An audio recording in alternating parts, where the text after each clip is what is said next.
The Legend of Zelda Breath of the Wild. Chaque année, les éditeurs et concepteurs de jeux vidéo redoublent d'ingéniosité pour nous proposer des jeux avec toujours plus d'innovation. Des mondes ouverts, des gameplays variés, des histoires toujours plus travaillées et approfondies. En bref, beaucoup de petites pépites qui vont marquer toute leur génération. Et s'il y a bien un jeu dans ces 10-15 dernières années qui a marqué sa génération, c'est bien The Legend of Zelda Breath of the Wild. Eh bah salut les héros, c'est Hiro, j'espère que vous allez bien. Et on se retrouve aujourd'hui, pour une vidéo sur, vous l'aurez deviné, The Legend of Zelda. Et à l'approche de la sortie de sa suite, Tears of the Kingdom, j'ai décidé de vous faire aujourd'hui une vidéo sur 20 mystères, 20 petits secrets que l'on peut trouver à travers les différents trailers et les différentes communications faites autour du jeu. Alors bien entendu, petit disclaimer, j'ai appris récemment qu'il y avait eu des leaks et même que le jeu serait entièrement jouable quelque part. Je tiens à vous le préciser, je n'ai rien regardé, je ne suis au courant de rien. Donc ici, ce sont mes théories, mes analyses, et je ne suis pas là ni pour vous spoiler, ni pour vous donner du contenu créé par quelqu'un d'autre. Et avant que la vidéo ne commence, et bien comme d'habitude, si vous voulez soutenir la chaîne, n'hésitez pas à vous abonner, ça prend quelques petites secondes, là le petit bouton s'abonner, à mettre un petit pouce vers le haut si la vidéo vous plaît, et à mettre dans l'espace commentaire si vous avez des petites choses à dire par rapport à cette vidéo. Et allez, trêve de bavardage, je vous laisse monter sur votre plus beau cheval et on part direction Hyrule pour découvrir ensemble 20 mystères et petits secrets sur The Legend of Zelda Tears of the Kingdom. Les Sonos sont les nouveaux Sheikah. Alors oui, les Sonos seront les nouveaux Sheikah probablement pour le jeu. Bien entendu pas au sens littéral, mais bien parce que on a pu voir à travers les différents trailers que les sanctuaires et autres tours Sheikah avaient totalement disparu.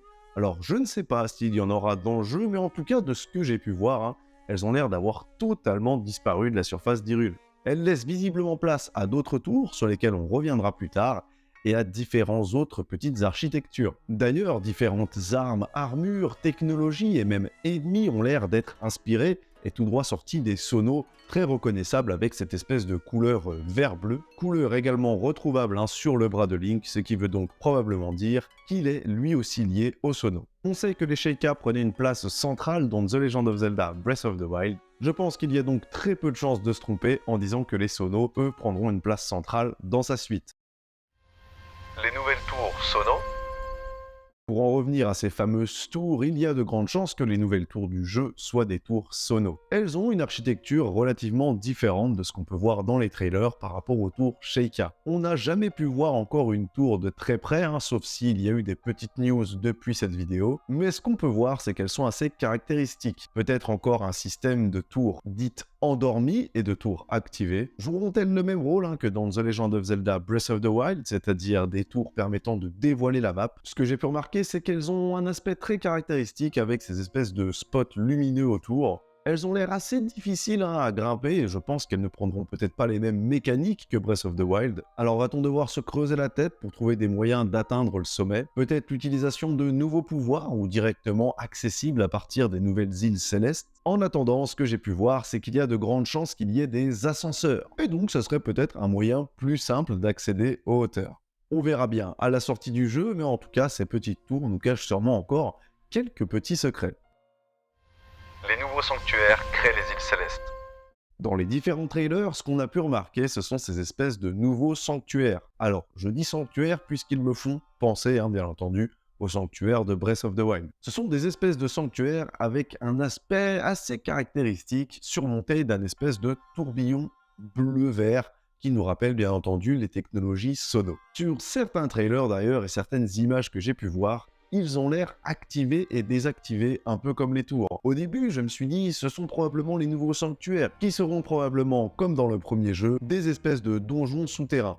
Alors, ce n'est pas écarté, puisqu'on a pu voir que dans beaucoup de trailers, Link et Zelda arpentent les sous-sols d'Hyrule. Mais avec cette espèce de tourbillon bleu, comme s'il se dirigeait vers le ciel, je me suis dit, est-ce que ces sanctuaires ne sont pas tout simplement des espèces de bornes à activer pour faire apparaître les îles célestes? Puisque oui, imaginez, ça pourrait être assez intéressant, vous vous baladez dans la carte, vous voyez un espèce de sanctuaire, vous l'activez et hop, au-dessus de vous, cela fait apparaître une île céleste, qui serait bien entendu probablement les nouveaux sanctuaires du jeu. Mais cela pourrait faire écho avec Breath of the Wild, avec les sanctuaires Sheikah qui nous emmenaient sous terre, et là les sanctuaires Sonos qui nous emmèneront dans les airs. À voir si la théorie devient réelle avec la sortie du jeu, mais je pense que ça pourrait être une mécanique assez intéressante et que cela pourrait expliquer une autre partie de ces 20 mystères. Pour autant, les parties souterraines ne sont pas à exclure, et on a pu voir aussi d'ailleurs dans les trailers que certaines îles célestes possédaient des grottes, et donc ça serait assez intéressant d'avoir des parties souterraines, mais dans les îles célestes.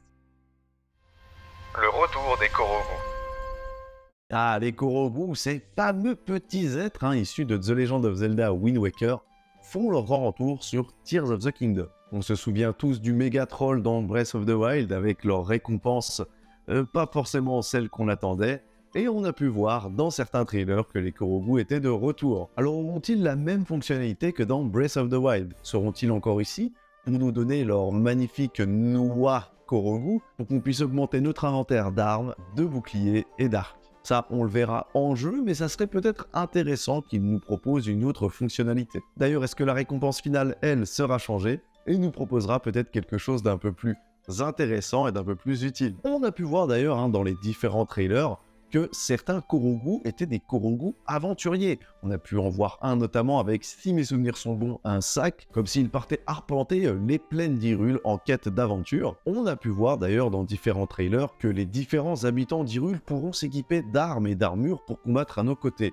Alors peut-être que les Korogu seront une espèce du jeu capable de combattre aux côtés de Link. En attendant, je sais pas vous, mais moi j'ai hâte de savoir quelle sera la récompense finale une fois qu'on les aura tous attrapés. Le bestiaire est amalgamé. En se basant encore sur les différentes bandes annonces, on a pu remarquer des choses assez intéressantes sur le nouveau bestiaire du jeu. On le sait, un des nouveaux pouvoirs qu'aura Link, c'est l'amalgame. La possibilité de combiner plusieurs objets. Vous voulez un bouclier équipé d'un tonneau d'explosifs pour faire un bouclier explosif? Vous pouvez. Vous voulez un bâton assez long avec une épée au bout pour attaquer vos ennemis à distance en créant une sorte de nouvelle lance-épée? Vous pouvez. Tout est possible visiblement dans ce nouveau Zelda. Mais ce qui est intéressant, c'est de voir que le bestiaire aussi a l'air amalgamé. On a pu voir dans beaucoup de petites bandes annonces que les différentes armes et armures des monstres étaient amalgamées. Mais un petit détail important que vous avez peut-être raté, c'est que visiblement certains ennemis du jeu seront physiquement amalgamés. On a pu voir différents moblins et bokoblins avec des sortes de cornes faites à base d'armes ou d'objets du jeu, leur donnant un côté beaucoup plus imposant, beaucoup plus effrayant, et donc cela prouve que l'amalgame aura une espèce de place assez centrale dans le jeu. Bien entendu, on a en droit de se demander, visiblement, si c'est un pouvoir de Link, pourquoi nos adversaires en bénéficient. Alors peut-être que c'est le fléau Ganon, le nouveau Ganondorf, ou une toute autre mécanique qui fait que pas mal de choses semblent se mélanger dans le jeu. En attendant, je trouve ça assez sympa puisque ça va permettre de renouveler encore le bestiaire avec des ennemis amalgamés un peu partout qui permettront de casser l'aspect un peu redondant de certains ennemis. Link est équipé de fioles. Autre petit détail que l'on peut remarquer dans les bandes annonces, c'est que Link a dans certains moments des espèces de fioles collées à lui. Des fioles avec une couleur assez caractéristique puisqu'elles sont encore un peu vert-bleu, visiblement couleur des Sonos. Quand il utilise certains pouvoirs, on peut voir une espèce de jauge diminuée. Et c'est là que je me suis posé la question, est-ce que ces fioles ne sont pas une sorte de nouvelle barre d'endurance? On peut les voir très clairement reprendre un espèce de logo comme certains smartphones avec une sorte de batterie qui diminue plus l'objet est utilisé. Notamment, on peut voir ça sur certains véhicules amalgamés et on se doute que forcément, une fois la jauge arrivée à 0, eh bien le véhicule s'immobilise. Alors, au niveau de certains trailers, j'ai pu voir que cette jauge était plus ou moins grande. Alors, est-ce que les fioles que possède Link seraient liées à ça? Une nouvelle mécanique qui, du coup, pousserait le joueur à trouver de nouvelles fioles ou un système pour les remplir, pour en avoir de plus en plus et du coup pouvoir faire fonctionner ses pouvoirs un peu plus longtemps. Elles se rechargeront probablement toutes seules avec le temps, mais je pense qu'il faudra certains objets pour augmenter leur capacité. Probablement donc une nouvelle fonctionnalité Sono qui sera développée au fur et à mesure du jeu. Les paravoiles sont personnalisables. Vous vous souvenez, dans Breath of the Wild, il y avait la fameuse paravoile.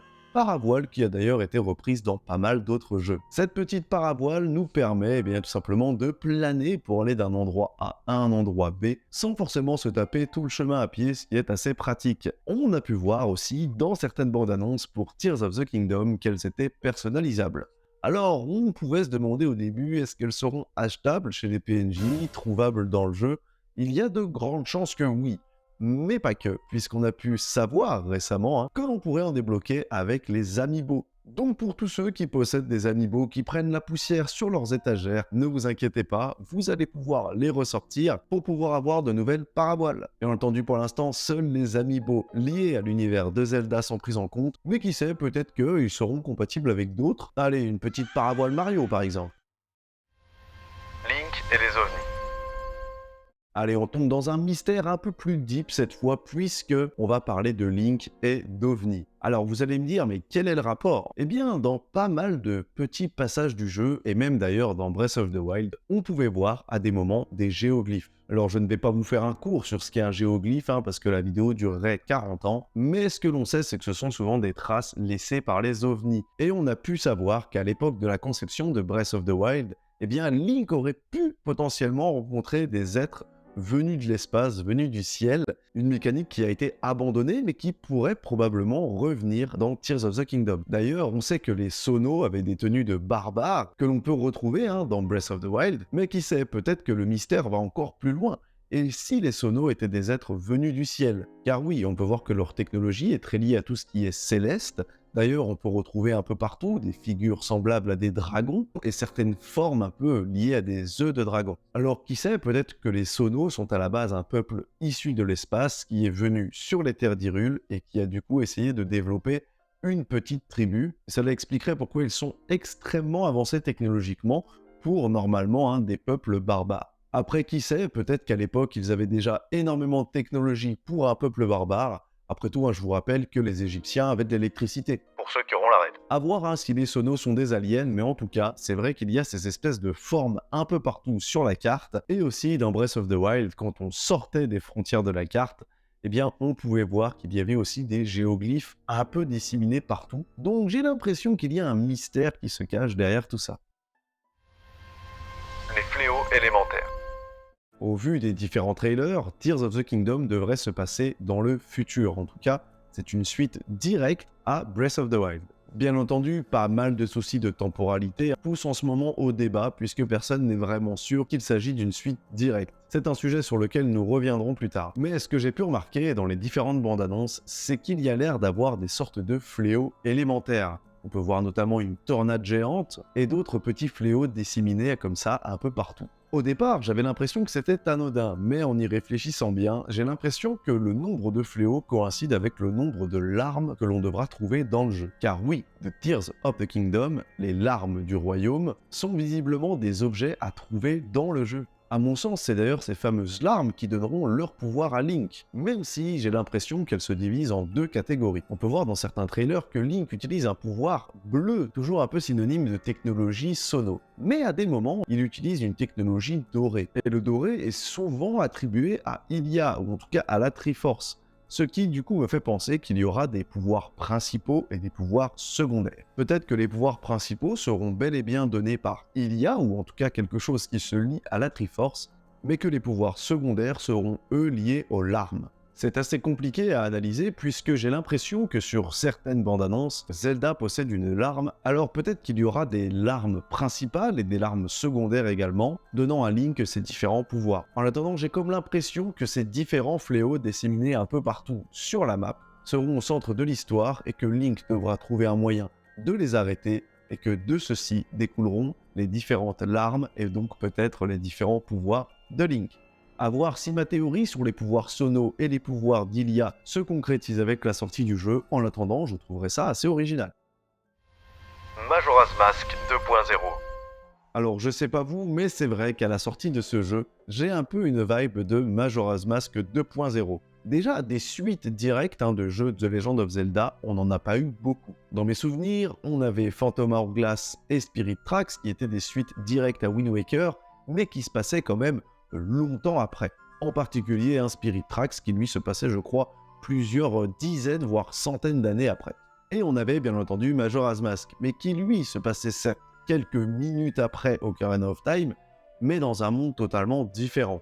Là, je ressens une vibe un peu similaire à Majora's Mask dans le sens où le jeu a l'air beaucoup plus sombre. avec des tenants et aboutissants un peu plus travaillés et peut-être un peu plus mystérieux que Breath of the Wild. Comme je l'ai dit dans un des mystères précédents, j'ai l'impression que la temporalité sera au cœur du jeu. Puisqu'en effet, on peut voir Link avec des cheveux longs, puis avec des cheveux courts. Certains moments du jeu, certaines zones ont l'air de se passer bien avant le fléau Ganon, mais en même temps, certaines autres zones confirment que le jeu se passe après, notamment le plateau du Prélude et d'autres petits endroits qui sont dévastés ou encore en pleine reconstruction, là où on le sait, avant le fléau, c'était des endroits bondés de monde, avec des maisons, des architectures, etc.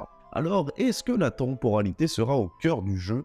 Il y a de grandes chances. Peut-être qui sait même que le jeu alternera entre des phases du présent, du passé, du futur, un peu à la Ocarina of Time, ou même entre deux mondes.